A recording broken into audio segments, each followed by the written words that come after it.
Alright guys, we should be live again. My apologies for the earlier stream not having audio. Let me know if you can hear me this time. Have my Yeti hooked up here. Can you let me know if audio works now?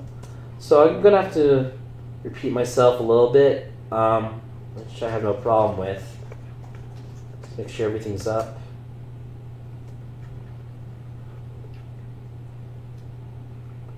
All good. So, yeah, just let me know, guys, if the audio works or not. Should be up.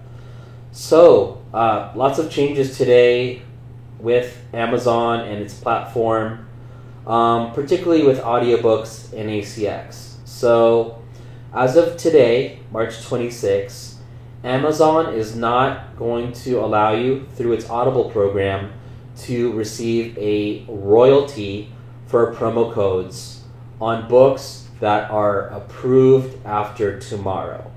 So again, I repeat myself in case this is brand new, shocking news to you. You are not going to get a royalty for promo codes you redeem on books that are not yet approved or not in production by Audible after today. So what that means is that you'll still get promo codes. I believe you're going to now get only 50 promo codes per book.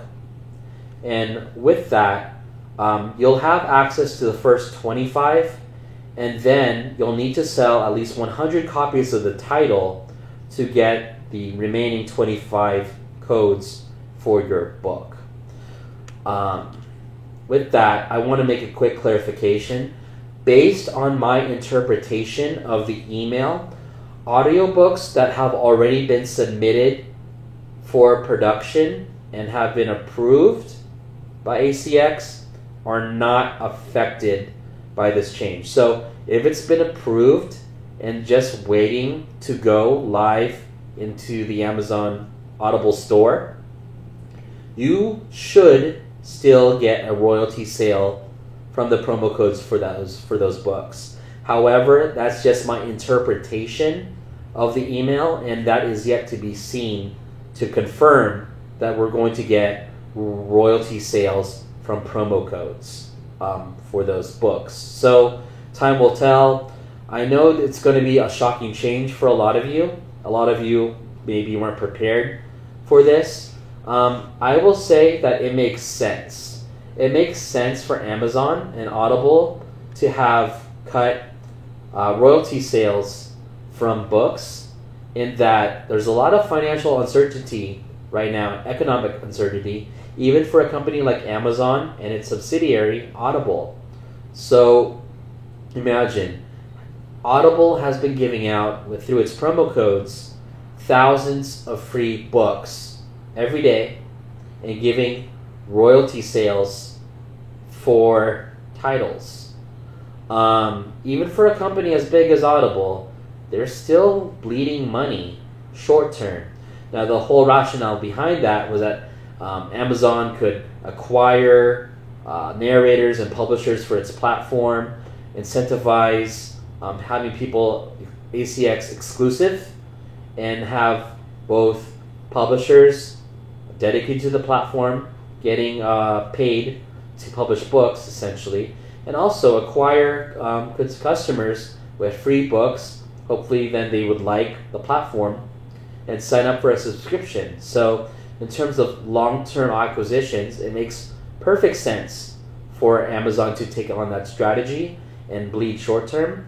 But long-term, I mean, even in the short-term, with everything going on with COVID-19, as we can see here, it's just not a viable time right now to give out codes and pay out publishers when there's nothing in return immediately for compensation.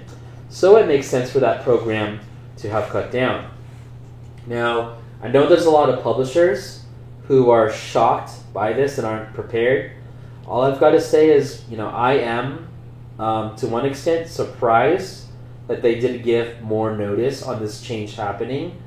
But that, again, with COVID-19, it is the right business move by Audible and by Amazon. So I agree with the change. It wasn't a surprise to me. We knew this day would come. And moving forward, guys, you have to think about how to organically and actually sell your books without promo codes or without the assistance of getting an ROI on your book, solely using promo codes. So, is it now condoned by? It's always been condoned by Amazon to use promo codes. I've used promo codes. Everyone's been using promo codes. It's perfectly legal, but now you have to actually use your promo codes for the sole purpose of getting reviews. So imagine them as just free copies of the book you can give out in exchange for an honest review. And that's always okay with Amazon. So that's in line with their policies. If you guys have any questions about changes on that, let me know.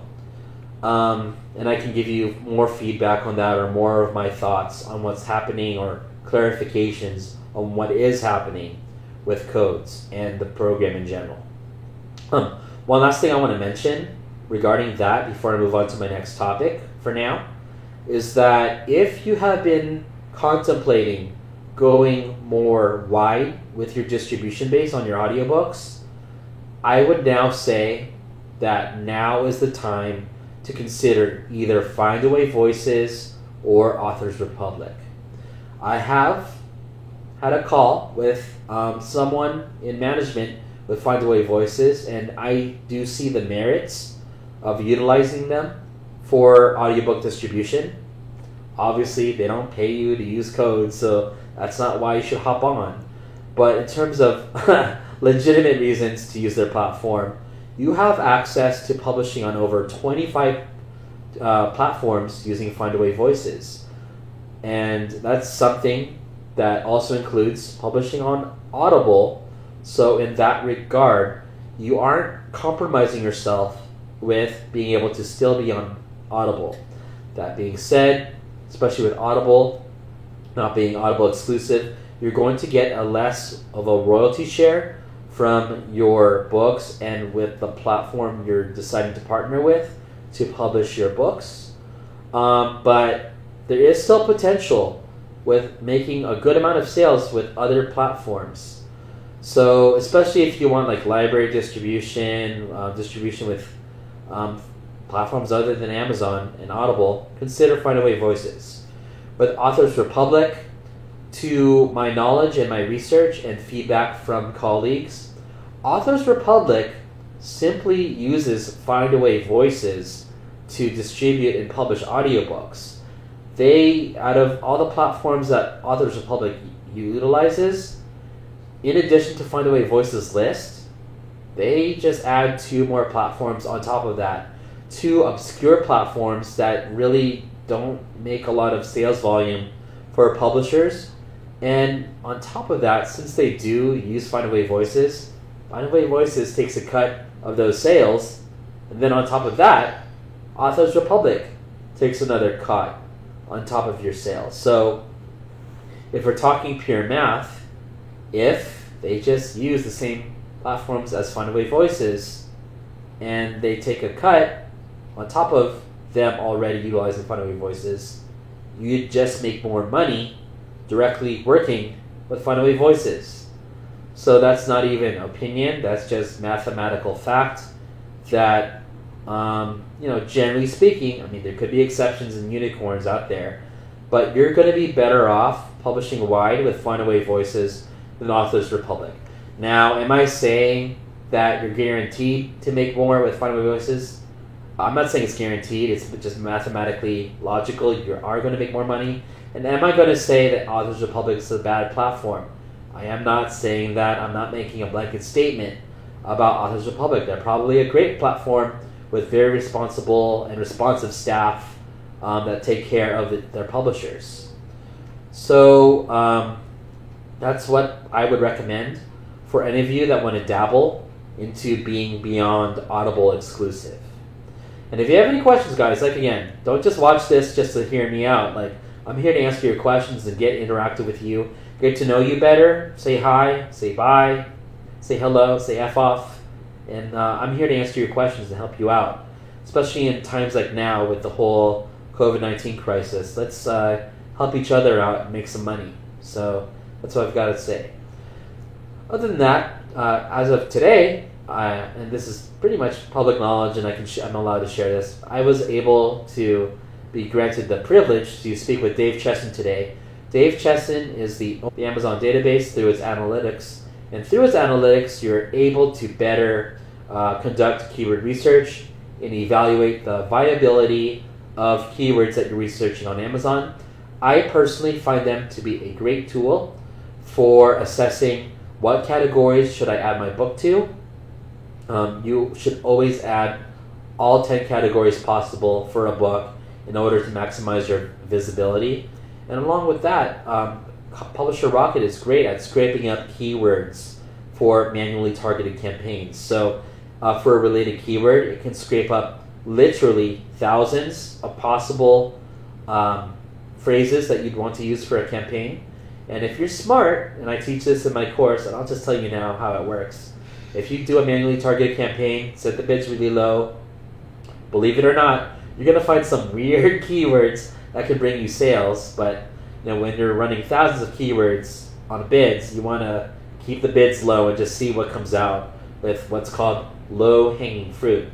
And that's something that my friend Dale Roberts also teaches, not only in his own channel, but even in the interview that I have with him earlier in October of last year. So if you haven't seen that, check that out. Now, the cold call was just to, well, first introduce myself, get to know him a little bit better, and along with that, I'm able to share with you some changes and updates that are public knowledge and that I'd like to share with you. So I'm not doing any whistleblowing. This is all public knowledge that has either actually been recently mentioned by Dave himself or maybe even mentioned in other groups that he's been posting on. But I'd like to share with you in any case. So one major change with Publisher Rocket is that now, well, not now, but in the near future, Publisher Rocket will be featuring support for audible keyword research. What that exactly entails, we have yet to see. But the premise is that you will be able to conduct keyword research for audible books and use the software's analytical tools to decide, should I publish for this audiobook? Is this going to be a hot niche? Was it a hot niche? Maybe it's not so hot anymore. And other idiosyncrasies involved with evaluating a keyword. So look, I'm not part of Dave Chesson's software team or anything of that sort, so I don't even have a timeline, but you can expect that feature soon. Along with that, Dave Chesson is officiating that he is going to be providing support for the German market and German language. So on one end, that means simply being able to click a button and being able to change Publisher Rocket's interface to German, if you are German. But more importantly, and this is something that's going to be relevant to each and any one of you, either watching this video or going to be using the software, is that you will be able to conduct research for the German market. Now you may ask yourself, why would I care about publishing and even researching the German market if I'm US, UK, anywhere else based other than Germany?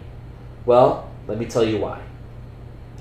The German market, as you can probably imagine, is not yet as nearly as saturated as the US or even UK market today. So imagine Amazon's market 5 years ago, if you can.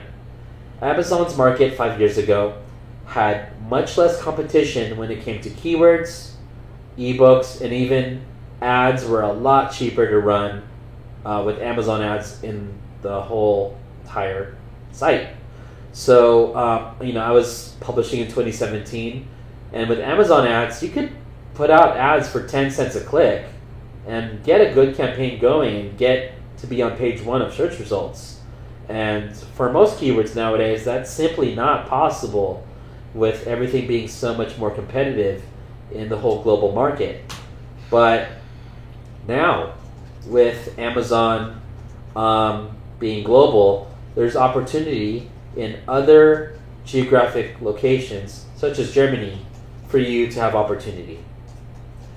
Why the German market is important to you is because you have to realize, and I've always known this part about Germany, is that Germany actually has more English-speaking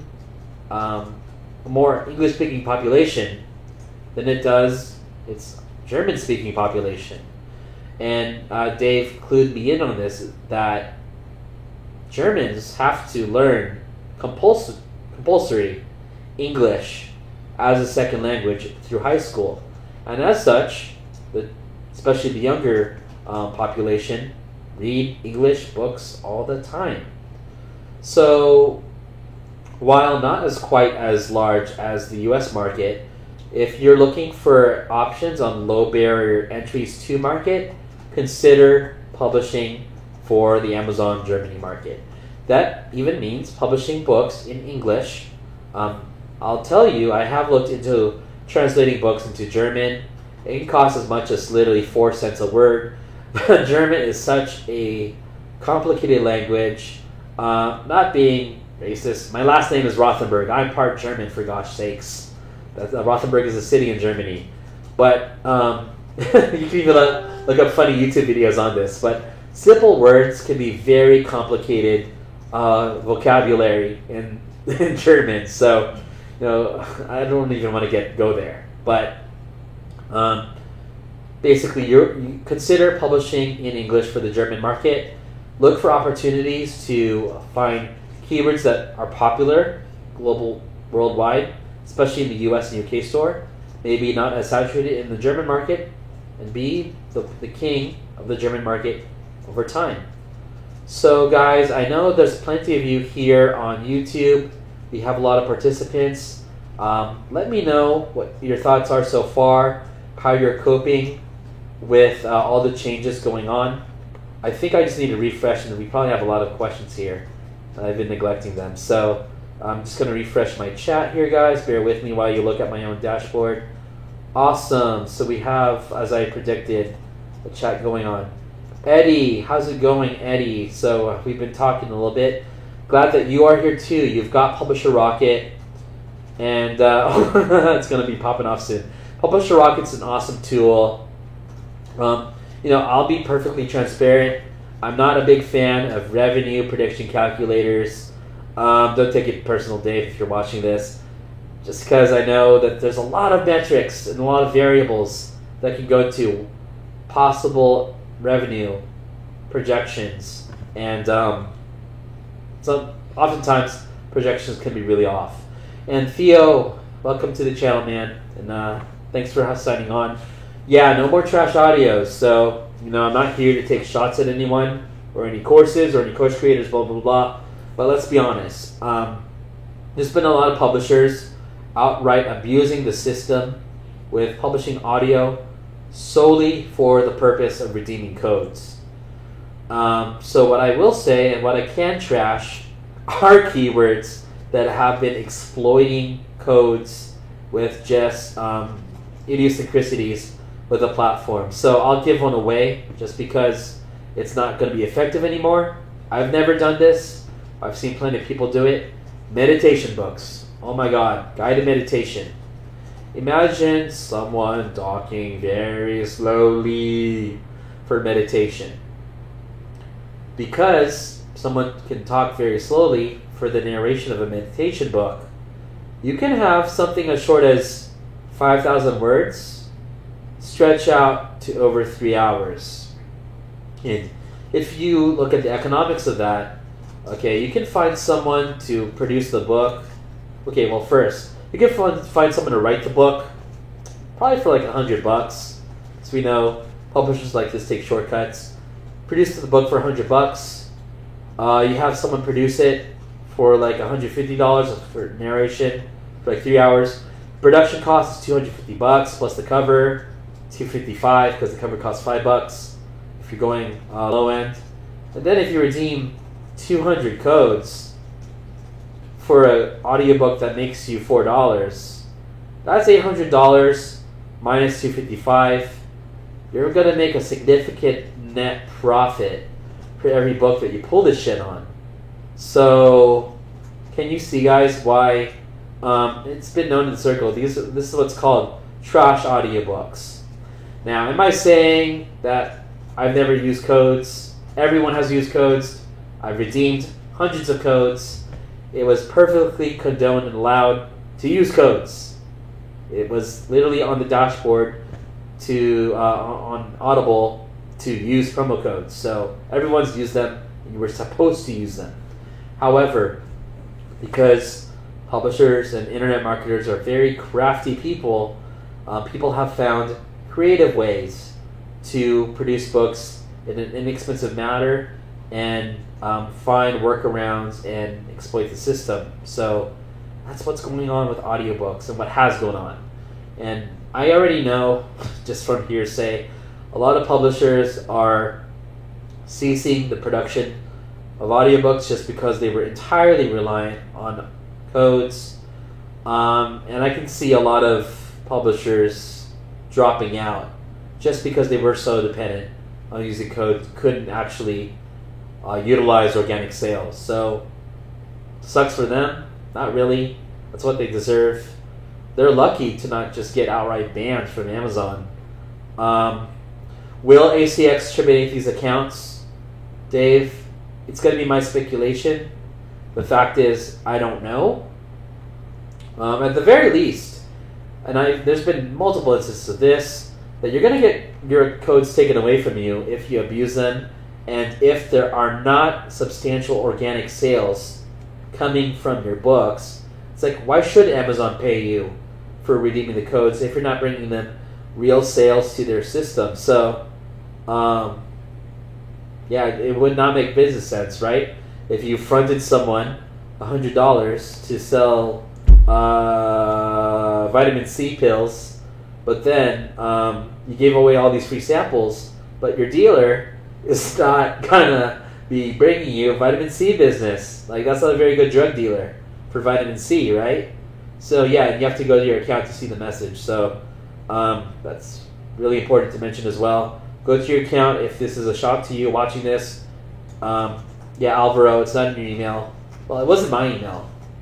But yeah, go to your account. Check your messages, you'll see it there. So that's probably going to be the topic for the night, unless you guys have any other questions or want to go through other things to talk about.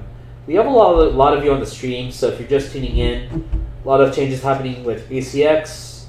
ACX for books that are not yet approved after today, you will not be getting paid for your promo codes on those books. So to reiterate everything I said from the beginning, in case you're just signing on, my interpretation of the message is that your books just had to be approved by ACX and not yet even live on the store. Okay, so if you've been like in delay with the books going live on the store, you should still have the promo codes for those books provide you with sales. But if you are still in production, if your book's not yet approved, you won't get sales off of those books. So yeah, promo codes are an amazing tool. And I think for one book, like back in 2017 or 2018, we had an iteration of promo codes that didn't even pay you out money. So someone can correct me if I was wrong. In 2017, I'll be transparent, I was still kind of new to audiobooks. I was still new to audiobooks. Won't even sugarcoat it. So what I would do with the promo codes for one of my books was I would give them out and just get reviews for those books. So I didn't even believe for that time that you got paid. So I would just use it to get reviews. And because my book got reviews, people would read my books because they had reviews, right? Duh. I mean, I'll just be real with y'all. I didn't even know codes gave you money until like the middle of last year, and I was like too scared to do them just because I'm like, this sounds weird. This sounds a little shady. But Audible promoted codes and said right on the dashboard to use them. It's like, okay, I get it's safe to use these. I have their blessings. I'm not going to abuse them. I'm not going to go gangbusters with doing thousands of codes and achieving what a lot of people say are $30,000 results in a single month. But I'm going to use them nevertheless. So let's answer some questions here. Eddie, question not related to ACX. Can I check with me on a pre-order strategy for launching new fiction stories? Eddie, I think I had a video dedicated to this on my YouTube channel for pre-order launch, and I pretty much gave most of the strategy away. So, going back to that, I don't give away strategy related to like ads or like day-to-day adjustments, but the whole blueprint on how to be successful with pre-orders is pretty much there. General, go $2.99. You have to be consistent with bringing in pre-order sales. You can't be someone that gets 30 pre-orders day one with a newsletter push and then 0 for the next 2 weeks. That's actually going to be detrimental for your release. You won't reap the benefits of a pre-order setup. And so with that, you've got to be more consistent with bringing in pre-order sales. My recommendation, run ads and consistent promos that can bring you pre-orders every day. And then after your pre-orders accumulate, hopefully you're at full price, you've got some money to work with either spending on ads or simply pocketing and putting towards your breaking even on your book costs. So that's something to consider as well. So check out that video. All right, so you said you'll create a landing page and drive Facebook ads to this lander. Eddie, you don't even have to create a landing page. You can just use BookFunnel, provide a lead magnet. Like, I don't want to go too high level on strategy, but you don't need to like go on Wix or WordPress and go like explode your brain making a landing page. Just set up a BookFunnel, give away your stories, like you say here, with the lead magnet. Okay, so good question. Will you violate the Amazon KDP terms of service if you use past stories bundled as bonus? Okay, so Eddie, you're a returning publisher, so let me clarify the rules in terms of service for you, just so that you don't run into any trouble. I would say, okay, back then there was a whole scandal with bonus books, and with that, people allegedly thought it was okay to put bonus books in the back, or they knowingly exploited the Kindle Unlimited program with bonus books in the back. I'll be straight with you. Don't put bonus books in the back of your Amazon titles. Straight up, not allowed.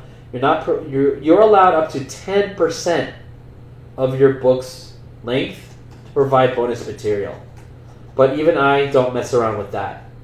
The most I would do nowadays is a one-page promo, a one-page thank you. If you want to read more from my catalog, I have a book coming out in the next 2 months. Here's the pre-order link. Sign up now. That's something that I would provide. And as far as like a lead magnet, to get back to your question, you can give away copies of books that are not in the KU program. So Kindle Unlimited, with its stipulation, states that you cannot have material available elsewhere from the internet if you're enrolled into KU. So if, for instance, to give you an example, a direct violation of this rule for Kindle Unlimited is to have your book in Kindle Unlimited and then giving 3 chapters away for free as a lead magnet from that book. That is prohibited by the program. To my knowledge, you won't get banned outright with a first-time violation, but you do risk being kicked out of the entire Kindle Unlimited program. And if that happens, you're pretty much, well, I can't sugarcoat it, you're pretty much fucked if that happens if you're a fiction publisher, just because unless you're publishing wide and have been for a while, you're just so much better off using Kindle Unlimited right now to get page reads. And guys, if you haven't heard already, you can search this up on Amazon. Amazon is offering everyone a 2-month free subscription to Kindle Unlimited. So with that, I'm just going to have to repeat myself in case this doesn't make sense. Anyone right now can sign up for Kindle Unlimited for free they get a 2-month free membership. And with that, you will be granted page reads from those subscribers. And you can imagine now a much larger audience base on Amazon using the Kindle Unlimited program. So now is the time. Now is the time to go with Kindle Unlimited. I would advise my own clients to stay away from wide for now. Don't even think about going wide. Commit to the KU program. I've dabbled with publishing wide.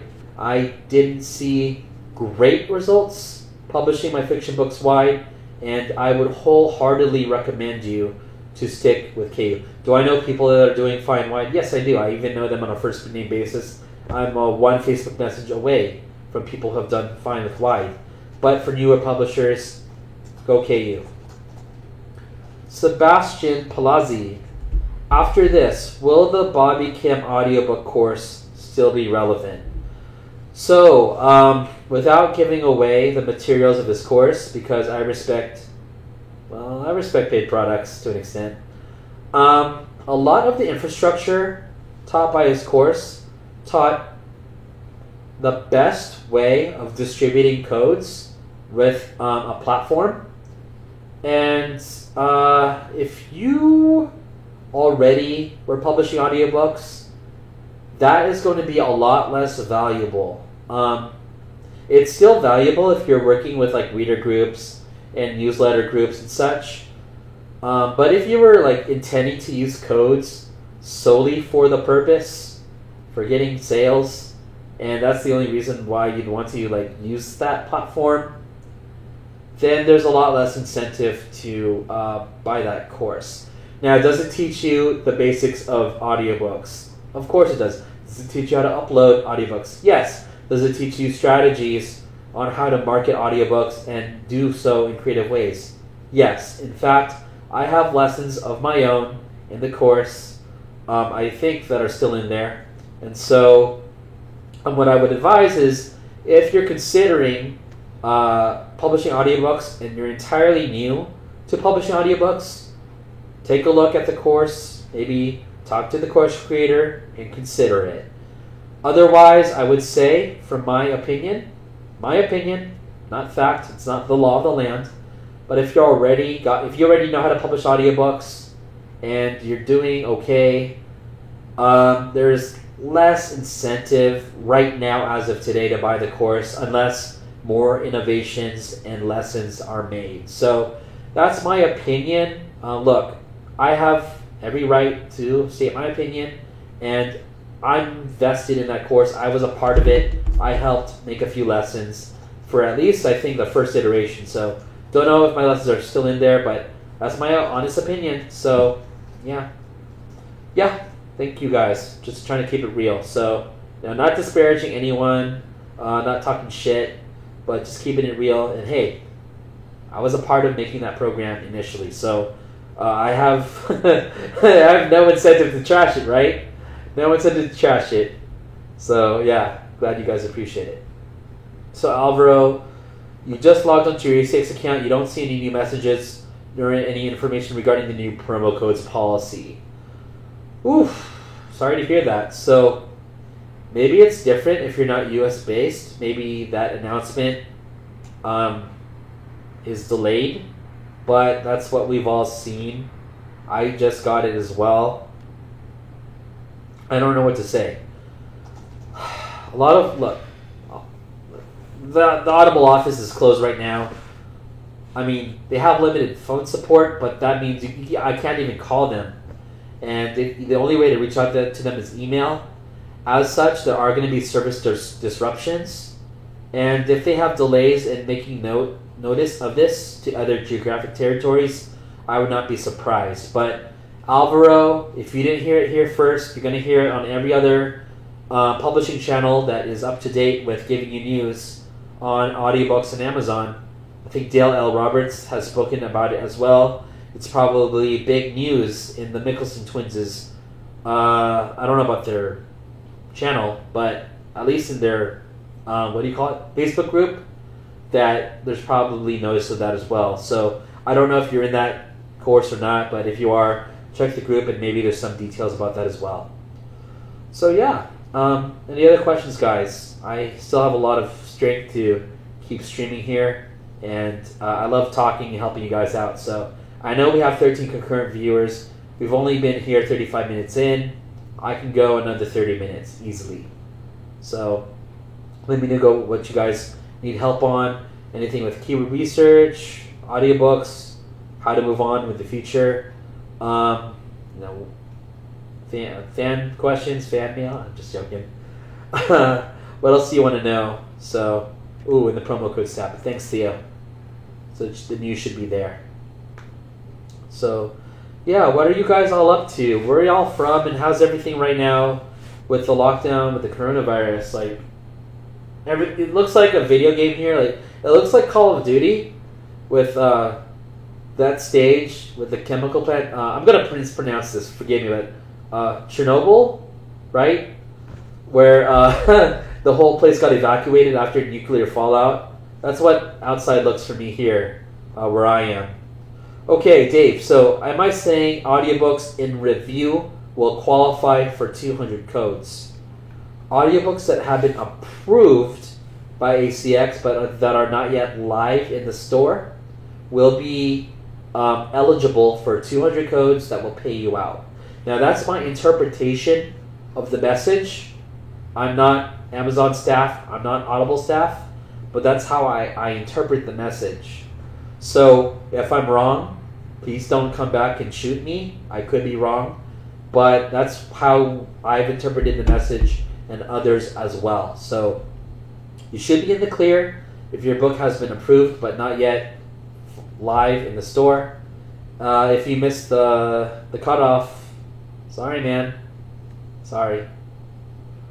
So yeah, any other questions, guys? I'd like to go live a lot. Since we're all stuck at home, why don't we all just sing Kumbaya and gather around the stream, not the campfire, but the stream, and just all hang out and chat and just make more money. So that's what we're all about here. Okay, awesome, Alvaro. So in case you guys aren't able to find the information offhand, you can find the information when you click the promo codes tab, for those of you who can't find it otherwise, and you'll see that message. So go to your promo codes tab in your dashboard, and you'll find that message. And yeah, exciting. Truly exciting.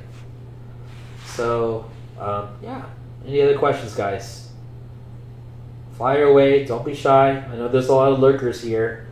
Don't be shy to ask a question. I am just another publisher like you, and I want to help you. So feel free to ask questions away. Oh, awesome.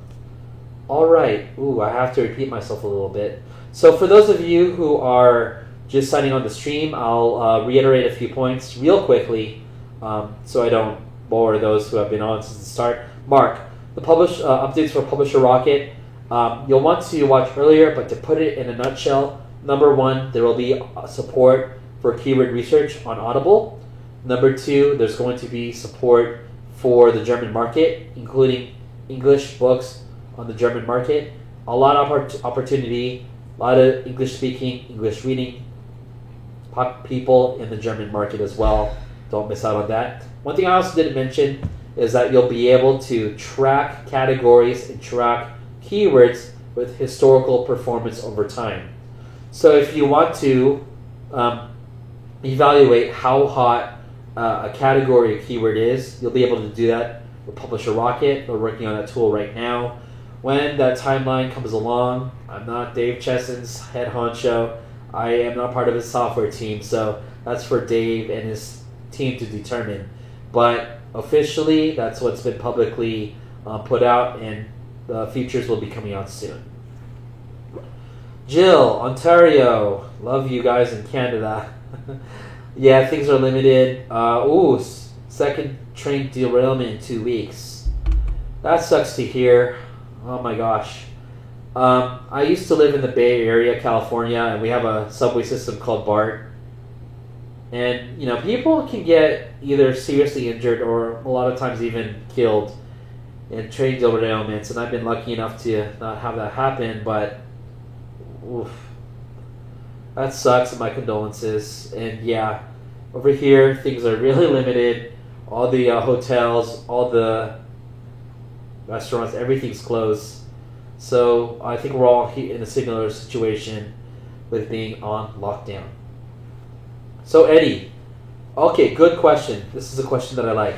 Can you prevent other people from copying your fiction stories published in KDP? I know it cannot be prevented for my case. Eddie, this is where you need to be a little bit of a... I don't know how to phrase this without getting in trouble on stream. But you need to be a little bit of a gangster and be able to take... bring the consequences to people that take your intellectual property. So what I've done, and I've seen this happen before, is there's a lot of sites that'll pirate your ebooks, even if you're in KU, and they'll sell them or put them out for free, which is a violation, by the way. And that's illegal. What you need to do is, you can Google this, how to send a cease and desist letter. So a cease and desist is a legal form of action that you can take against third parties that might be in violation of a law. This is not applicable to just books, guys. This can be applicable for anything that breaks the law. Obviously, you don't want to hire a lawyer outright and spend thousands of dollars litigating someone just to take down a book. So what you do is send a cease and desist letter to the third party. Usually, even pirate sites have an email or contact info you can send, in which you send the letter. They're supposed to acknowledge it and take down the infringing material, or else they will face a lawsuit, or rather the letter threatens litigation and threatens a possibility of a lawsuit on your own behalf. Now, has this worked for me? Yes, it has. It has worked for me, even for other intellectual property. And with that, if you can't find the email address of a pirate site, you can usually do an IP lookup and look up their registrar info, and there should be a contact info from the domain server on who you can contact. Even if it's the domain server, send them the cease and desist. They can be liable for someone's content in some cases, and you can take out their books doing that. So, look, I'm not a lawyer, I'm not a legal expert. I'm just telling you what I've done with sending out cease and desist, and it works in some cases. So consider that. If it's affecting you, Eddie, let me know. Maybe we can take a look at what the pirate site is, and we can send some love letters out. Mark, I used to be from, I was born and raised in the East Bay. I was born in San Francisco. Yeah, San Francisco is where lockdown affects a lot of people really hard. So, I won't sugarcoat it. There's a homeless problem in San Francisco. So, California is super hard hit with the coronavirus. I won't bring politics into this, but California was very proactive in enforcing lockdowns. That probably saved a lot of lives and a lot of future infections. So I just hope that everyone and everything gets better, both economically and with those that have been actually affected directly with COVID-19. And I hope things get back to normal relatively soon. So Jill, I'm glad that you're happy to be here. So what if you can't get their address or name on KDP? You've had your book description ripped off word for word many times. I think there is a report feature on Amazon, even for a product page. So let me give you an example here. I'm not actually going to report someone, guys, but let's say this, completely hypothetically, this is a made-up example. Let's say Sky Warren with Mating Theory stole my book description here. Obviously, they did not. I'm just speaking purely hypothetically. What recourse, what action can you take? There's two possible options. I'll give the unofficial answer and then the official answer. Number one, contact KDP support and tell them that someone's infringing your rights.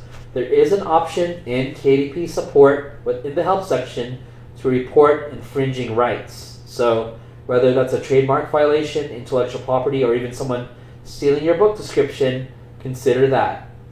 Now, if you're someone like a third party that doesn't publish, but you find out someone else steals your stuff, even if it's not a book subscription, even if it's like your own book, you go to report an issue. Report an issue here. Do you believe this violates the copyright? Report it here, and it will hopefully get sorted. Now, disclaimer, COVID-19 crisis, a lot of delays happening on right now with staff either being laid off or working from home. I don't know how soon they can resolve your issues, but that would be the official way to take care of infringement. Okay, Eddie, so when using ghostwriters to write our stories, how can I prevent the manuscript submitted not being ripped off from other authors? Good question. Very fair question. What I would say is, number one, find a writer with credentials, with a portfolio on Upwork. Now, I know that portfolios can be blemished and faked on Upwork. It happens all the time, especially in nonfiction. People just working with each other to make up fake profiles with work history. But what you want to do is also find someone not only reputable, but you can have them sign what's called a ghostwriting contract. And a ghostwriting contract will stipulate that upon sale of the manuscript to you, the end client, that you reserve all rights to the manuscript, and that with you having the sole rights, it cannot be reproduced or republished by anyone else in any way. If you're able to find someone reputable, they'll have a profile, and if you, let's say, just say you get screwed over, enforce that contract, report it to Upwork, report it also to the offending party, and sometimes the party might be innocent, sometimes they're going to be knowingly a part of the stealing of your manuscript. Just saying.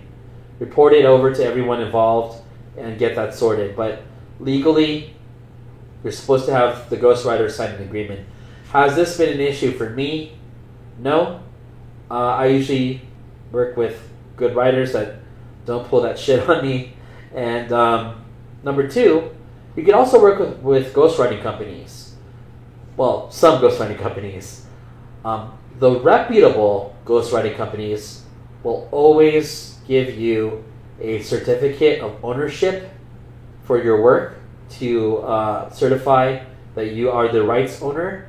And between the writing company owners and the ghostwriter, to my knowledge, I don't have inner workings with most companies beyond knowing the owners, is that you are given the rights to your manuscript and they are transferred to you after the book has been written by the ghostwriter. So, in short, either write the contract yourself or work with a writing company that gives you the certificate of ownership and certifies that they have a contract in place where the ghostwriter relinquishes all rights once they deliver the manuscript.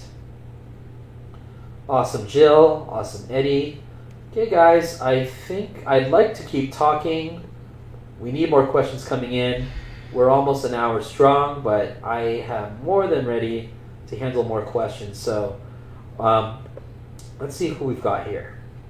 Well, we have 8 watching, and 3 of us are actually signed into YouTube. So other things that I see, guys, is that for paperbacks have been wild for people in the scenario that either paperback sales have been dropping because, number one, there are issues with delivery dates and lead times on physical paperbacks. Even here in Las Vegas, where I'm streaming from, I don't think this book's in, well, it's paperback. Even though this book's in Prime and I get free delivery, this says it's available to ship in 1 to 2 days. But it's not gonna, well, shit. Even though the delivery says it's gonna be April 27, what's the timeline for this? Okay, so there's a delay on this book, and it's, I hope I can do this without, like, giving away personal info. But look, my lead time on this book is April 25. I'm not gonna buy this book, like, and wait for it a month out. Why would I? So, and it even says here, this book is instantly available with Kindle. It's cheaper to buy it on Kindle, and I can get it instantly. So I'm going to buy the ebook instead. That being said, although that's going to be horrible for a lot of you with paperbacks, there are books as well that are absolutely smashing it in terms of overall sales. So, and it's not a secret. Like, I'm not going to withhold the info when it's very easily obtainable knowledge that children's books are selling really well. And with that, and I've said this over and over in videos, educational tools that parents can use to homeschool children, such as this My First Learn to Write workbook, super hot, number 4 in all the books, and it's just a 84-page book on how to write numbers, line trace, letters, all that good stuff.